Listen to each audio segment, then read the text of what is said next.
Tuesday's precise and important news.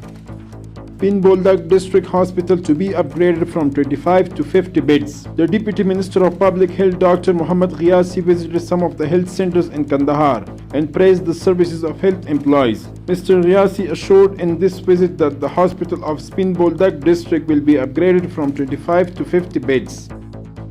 Hundreds of needy families received humanitarian aid. Afghan Red Crescent Society distributed food aid to 650 vulnerable and needy families in Nurgram district of Nuristan province. A homemade drone launched by the young Afghans. Technical Education and Vocational Training Authority says several young people have built a drone together that has the ability to fly up to 2 kilometers.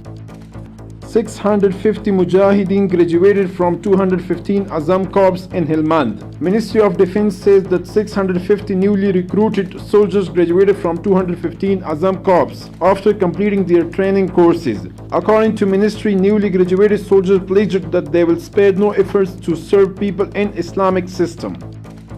Organization of Islamic Cooperation holds meeting for 49th Foreign Ministers in Jeddah. At the meeting of Foreign Ministers of the Organization of Islamic Cooperation, continuation of interaction with Afghan government was discussed. The meeting, which was held in Jeddah of Saudi Arabia, also discussed sending a delegation of religious scholars to Afghanistan.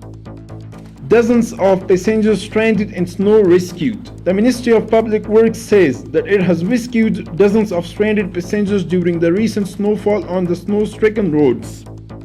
40 more Afghan prisoners released from Pakistan prisons. Ministry of Refugee Affairs says that 40 more Afghan prisoners have been released from the prisons of Sindh, state of Pakistan, due to efforts of the Afghan Embassy and Refugee Office in Islamabad. Abducted child rescued and kidnapper detained. A 3-year-old child rescued by brave police forces of Police District 12 in Kandahar city, and the kidnapper has been detained.